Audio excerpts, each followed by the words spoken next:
tardes, bienvenidos a Coloquios. Soy Hugo Ballenas, historiador, y como siempre están en esta mesa Agustín Aya de la Torre, sociólogo, Luis Saldívar, antropólogo, y para este primer segmento que nos vamos a ocupar de un tema muy importante hoy en día, que es el tema del indulto y la amnistía para ciertos detenidos y sentenciados ilustres, nos acompaña el doctor Manuel Fuentes Rivera, le damos la bienvenida en nuestros coloquios. En este primer segmento nos queremos ocupar en primer término de este tema tan discutido sobre si es legítimo o no indultar al expresidente Fujimori, que cumple sentencia por una serie de delitos bien conocidos por todos. Es bien sabido que la prerrogativa presidencial para indultar no necesita condicionamientos ni necesita de ningún tipo de requisito político, basta la decisión del presidente de hacerlo. Y hay una gran campaña, una serie de medios, una serie de líderes políticos para que esto sea así. Sin embargo, hay más aspectos a considerar y queremos que don Manuel Fuentes Rivera nos ilustre al respecto. ¿Qué nos puedes decir, Manuel? Bueno, antes que nada creo que ha sido percibido por todos que los medios de una u otra manera no están tomando en cuenta el aspecto jurídico, ¿no? Particularmente, y una dimensión que no podemos negar es la del artículo 118 de la Constitución, que sostiene lo siguiente, ¿no? Que corresponde al presidente de la República, numeral 21, conceder indultos y conmutar penas, ejercer el derecho de gracia en beneficio de los procesados en los casos en que la etapa de instrucción ha excedido el doble de su plazo más su ampliatorio. Bueno, doctrinariamente el indulto es una suerte de prerrogativa residual del antiguo régimen, ¿no? Una suerte de potestad, facultad real. En ese sentido se ha incidido, se ha mencionado con bastante, también creo que con ligereza, ¿no? Que es de característica de naturaleza absoluta. Particularmente yo no creo que sea así, ¿no? Porque hay una serie de cuestiones, de factores, los cuales que podrían terminar por agravarse, ¿no? de índole política. En este caso, se ha señalado también el indulto que se le hizo a Crucillat. Sin embargo, si bien fue un indulto, fue un acto condicionado a la efectiva situación de salud, ¿no? La cual, bueno, terminó por ser implicada en una serie de irregularidades. Pero en este caso hay un aspecto técnico que es el de la salud, pero también, por otro lado, que es muy importante, es el de la estabilidad política y también los derechos de toda la gente que de una u otra manera vivió y que sufrió las irregularidades, la vulneración de los derechos fundamentales del gobierno de Alberto Fujimori, ¿no? Manuel, siempre en este tipo de contextos hay una situación emocional en la opinión pública, en base a la cual la sentencia ya no tendría la fuerza de castigo que habría tenido en un pasado respecto a cómo lo ven un conjunto de actores políticos, un conjunto de sectores de la sociedad. ¿Tú crees que se da en este caso esa situación? Bueno, por una parte, yo creo que la pena, y eso es que tiene un consenso, no tiene más que una función de castigo, tiene una función de resocialización, ¿no? Pero es un caso especial, como tú lo mencionas, es una situación de crímenes de lesa humanidad, o sea, no es un delito ordinario, ¿no? Es un delito grave. Entonces yo creo de que es de analizarse y reflexionar bastante al respecto, ¿no? Sobre todo porque es el caso de un expresidente. ¿Qué opinas, Agustín, sobre este tema? ¿Lo que opinaba Manuel?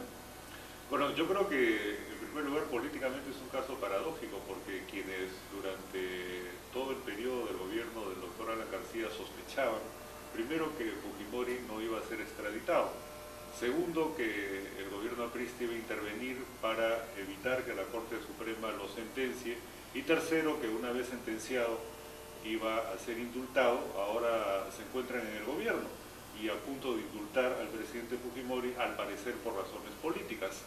Sin duda creo que aquí hay una confusión que hay que aclarar, porque ciertamente lo que hizo el gobierno del doctor Alan García en ese sentido fue impecable, porque dejó en manos del Poder Judicial un proceso que ya se había iniciado, se había judicializado desde la época del señor Toledo, cuando elaboraron los cuadernillos que elevaron a su vez a la Corte Suprema chilena, y esta procesó el tema y el Perú actuó en consecuencia con una política estatal que fue plenamente respetada. Incluso yo recuerdo que cuando el presidente o el expresidente Fujimori era traído a Lima en el avión del Ministerio del Interior, los analistas opositores de ese momento señalaban que el gobierno estaba creando todas las condiciones para que se fugue, o todas las condiciones para que en cualquier momento pueda ser evitada una sentencia, y esto no sucedió. La Corte Suprema actuó de una manera impecable. La sala presidida por el doctor San Martín creo que ha sentado un precedente notable en la historia del Perú, porque es el primer presidente juzgado en el Perú y uno de los pocos casos en el mundo con todos los de la ley, con el debido proceso, con todo el respeto debido, con plena transparencia. Y ahora lo que sucede, en mi opinión, es que si bien es cierto que la salud de Fujimori por edad y por este cáncer que sufre bucal ha sufrido un deterioro importante, sin embargo no está probado, no existe un documento que así lo diga que su caso es terminal, pero sí Humala tiene un problema político, que aparentemente estaría tratando de buscar el respaldo de la bancada fujimorista en el Congreso de la República, porque ya sabemos que solo no tiene mayoría, que tiene un aliado bastante díscolo, como es Perú Posible, que le quita cada vez que es posible o amenaza con quitarle el respaldo del Parlamento.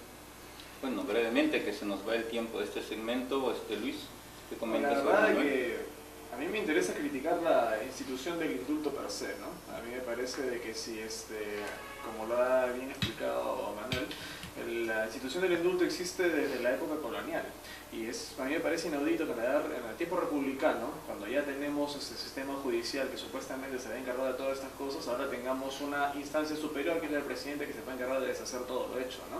A mí me parece que para estos casos de enfermedades, cosas por el estilo, tiene que haber algún tipo de recurso legal por el cual la persona pueda ser llevada a un hospital y dejarla morir ahí, o de repente llevarla a su casa en casos extremos. Pero eso tiene que ser manejado con mucho cuidado, ¿no? Hasta el momento, para mí, no se ha demostrado que Fujimori esté en una situación. Bueno, volvemos nuevamente con coloquios y muchas gracias a Manuel Fuentes Rivera por su participación.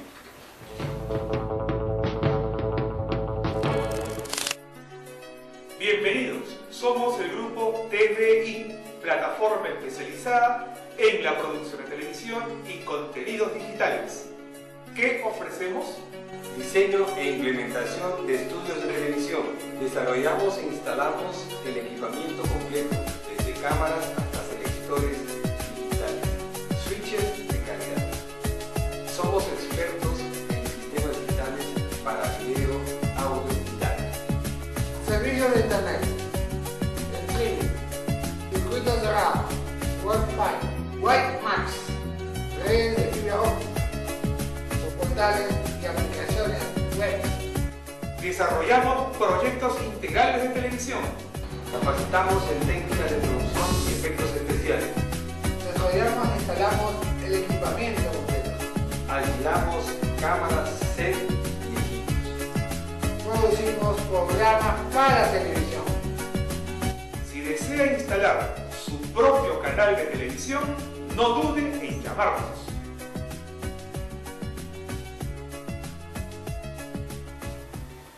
Bienvenidos nuevamente a Coloquios. El tema de este segmento es bastante actual también, y es que existe un movimiento que ha recogido firmas para postular a las próximas elecciones llamado Movadep, Movimiento por la Amnistía y los Derechos Fundamentales, y que son precisamente una forma legal que quiere adoptar el Partido Comunista del Perú, Sendero Luminoso. Y el Jurado Nacional de Elecciones ha emitido un fallo en contra de que sea legalizado este grupo y tenga acceso a poseer candidaturas. Sobre ese tema queremos dar nuestras opiniones también y, por supuesto, consultar a nuestro colaborador Manuel Fuentes Rivera, gran conocedor del asunto. Por favor, Manuel. Gracias, Hugo. Bueno, lo que mencionas es a raíz de la resolución de fecha 28 de noviembre, el registro de organizaciones políticas del Jurado Nacional de Elecciones en la resolución 0224-2011 rechazó el pedido de inscripción de la organización política Movimiento por la Amnistía y Derechos Fundamentales Movadep, ¿no? Que todos sabemos, no es un secreto para nadie, que está vinculada con Sendero Luminoso. Mucho se ha, y posterior a la recolección de firmas y las formalidades respectivas, se ha mencionado con ligereza, por qué no decirlo, crítica respecto a esta resolución. Sin embargo, entre las competencias que posee el Jurado Nacional de Elecciones, encontramos, y que las cuales están en su ley orgánica y que también se encuentran en la Constitución, con rango de fuerza aún mayor, en el artículo 181 encontramos lo siguiente. El Pleno del Jurado Nacional de Elecciones aprecia los hechos con criterio de conciencia, resuelve con arreglo a la ley y a los principios generales del derecho. Entonces, no solamente posee un criterio formalista, estricto, legal, el Jurado Nacional de Elecciones, sino también un criterio de interpretación no desvinculado de la realidad, precisamente porque una de las atribuciones más importantes por las que tiene que velar un correcto desenvolvimiento de los procesos electorales no son un fenómeno estrictamente jurídico, si bien tienen una estructura jurídica, sino que tienen una base, tienen una importancia, un asidero político, social. En ese sentido no se tiene que desvincular de la realidad política de nuestro país, sobre todo de la larga tradición lesiva que tiene Sendero Luminoso. En ese aspecto creo que este movimiento Movadef lo que ha querido, al igual que muchos movimientos a lo largo y ancho del globo, es precisamente utilizar estos canales democráticos con una propuesta en apariencia democrática para instaurar una administración no tan democrática, ¿no? Es evidente que mientras ellos siguen haciendo actividades subversivas en el BRAE, que tienen un brazo político, más o menos como se ha intentado un tiempo atrás en Colombia, ¿tú consideras importante la decisión del Jurado Nacional de Elecciones al respecto? Como tú mencionas, en la tendencia mundial, por así decirlo, es irse por la mayor cantidad de vías posibles, ¿no? Medios de comunicación, organizaciones políticas, brazo armado. Yo considero que sí, sobre todo porque le quita este carácter formalista, legal, excesivamente metido en el texto jurídico que tiene las instituciones jurídicas de nuestro país, ¿no? Entonces da un salto, da un paso más allá y contribuye a una consecución más aterrizada de la protección de las libertades y los derechos. Agustín, hay muchas quejas en ciertos sectores de la izquierda de que habría que tener cierta tolerancia, cierto derecho a que se expresen en política estos grupos de Sendero Luminoso organizados con pretensiones de brazo político en el Movadef. ¿Tú qué opinas al respecto? Bueno, yo creo que es al revés. A mí me parece impecable la resolución del Jurado Nacional de Elecciones porque el límite de la tolerancia es la intolerancia. Y lo que Sendero quiere es imponer una dictadura totalitaria mediante el terror, acabando por el asesinato con el resto de sus enemigos, que somos todos los demás. Y en ese sentido creo que hay que recurrir al derecho comparado para ver cómo en Europa la jurisdicción establecida o la jurisprudencia establecida por Italia, por Gran Bretaña, por España es impecable. España, por ejemplo, ha tratado con absoluta claridad y rigor en los últimos años a ETA, de tal manera que la ha aislado por completo hasta la ha obligado a disolverse y no le ha permitido en ningún momento tener ningún tipo de brazo legal, ni siquiera medios de comunicación que fuesen utilizados como instrumentos antidemocráticos. Y Luis Saldívar, ¿es correcto mantener este brazo duro respecto a Sendero Luminoso, esta contención de sus intentos de hacer actividad política proselitista? Sí, yo estoy absolutamente de acuerdo con el Jurado Nacional de Elecciones. Sí, la verdad que es impecable cómo ellos analizan históricamente, ideológicamente, qué cosa es el pensamiento Gonzalo, que es lo que lo diferencia a Sendero Luminoso del resto de partidos comunistas, y de cómo este pensamiento Gonzalo es incompatible con la democracia porque es una estrategia militar, ya va mucho más allá de qué cosa uno quiere para el país, ¿no? Entonces me parece que el Jurado Nacional lo ha hecho bien y me parece que podemos tener todas las discusiones sobre el lugar de la memoria y cómo se va a llamar y todo lo que quieras, pero Movadef no puede ser parte del sistema democrático. Así es, incluso hay que felicitar por la entereza con que ha tomado esta decisión el Jurado Nacional de Elecciones y reclamar que haya fuerza en defensa de la democracia a todos los peruanos. Volvemos con el siguiente segmento del coloquio. Muchas gracias.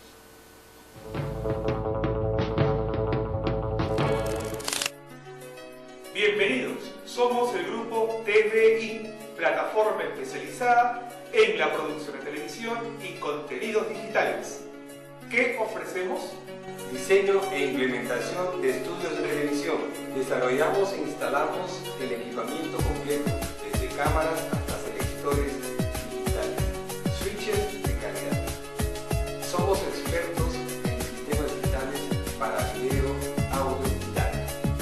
Servicios de Internet, streaming, circuitos cerrados, Wi-Fi, WiMAX, redes de fibra óptica, portales y aplicaciones web. Desarrollamos proyectos integrales de televisión. Capacitamos en técnicas de producción y efectos especiales. Desarrollamos e instalamos el equipamiento completo. Alquilamos cámaras, set y equipos. Producimos programas para televisión. Si desea instalar su propio canal de televisión, no dude en llamarnos.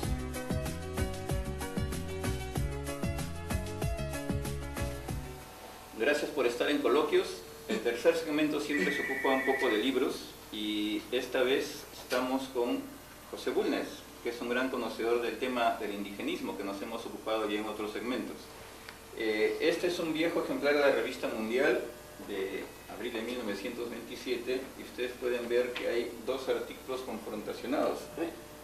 Uno es Peronicemos al Perú, que se llama El problema de la tierra, de José Carlos Mariátegui, y frente a él está Punto final con José Carlos Mariátegui, de Luis Alberto Sánchez.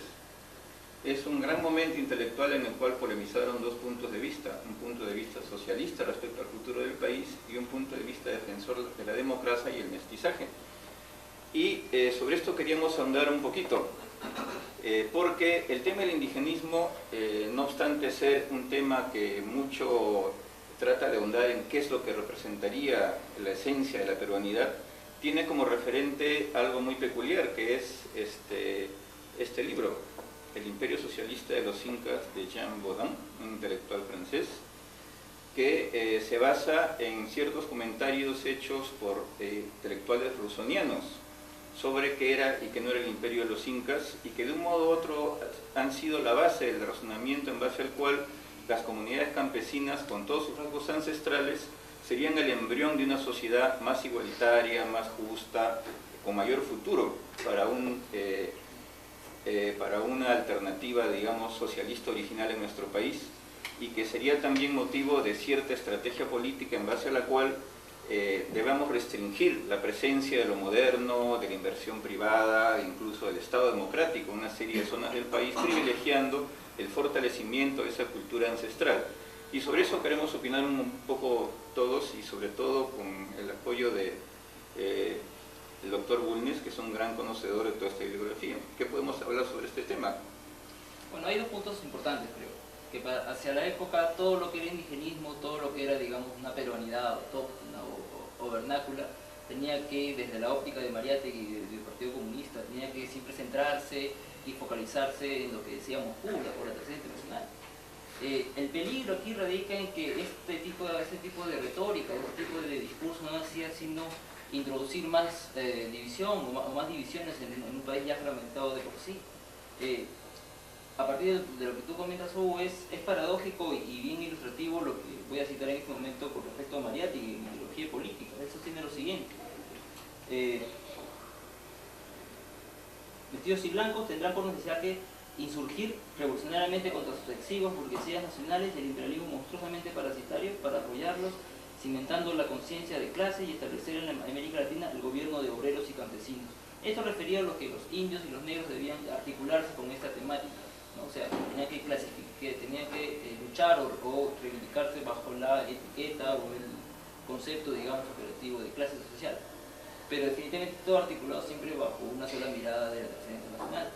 Contrario a lo que decía en este caso Luis Alberto Sánchez, que sostiene que existe en América Latina lo siguiente: este llamado indigenismo ha sido confundido arbitrariamente en los últimos tiempos con el marxismo, pero no es solo un fenómeno económico y político, posee también su contenido psicológico, que se revela en modos de ser y de expresar, de suerte que un oído experto diferencia fácilmente al oriundo de México, del colombiano, al peruano, del boliviano, al argentino, del chileno. Pero a tenor de qué vienen estas citas, a lo siguiente, que en una perspectiva que era la comunista, es que el problema indigenista tenía que verse desde el problema de clase y desde el problema de la producción. Y en el caso de Luis Alberto Sánchez, una visión, digamos, más plural, más integral, que más bien no se rescata al indio, sino más bien al mestizo. ¿Algún breve comentario? ¿Qué será lo que opina el maestro Bulnes? Sí, me parece muy centrado, pero lo que quiero es recordar que todo esto nace de dos orígenes europeos, de dos fuentes europeas. Uno es la famosa anécdota de Michel de Montaigne en la corte de Francisco I, rey de Francia, cuando admira a un grupo de bailarines tupíes y queda impresionado, de indígenas tupíes, por la plasticidad de la danza, y de ahí nace una visión del buen salvaje, que luego se repite con esa interpretación sobre el famoso encuentro de Colón en la isla de San Salvador con los nativos, que lo reciben prácticamente sonriente, ¿no? Yo siempre he tenido la impresión de que en realidad estaban haciendo la digestión de algunos otros caribes vecinos, y ha quedado esa imagen, es impresionante, ¿no? Y sobre eso se hacen todo este tipo de teorías que resultan ya obsoletas a estas alturas de la historia, ¿no? Tiene razón el maestro Bulnes sobre lo que acaba de expresar Luis. Bueno, no estuviese acá si no estuviésemos de acuerdo, tal vez, ¿no?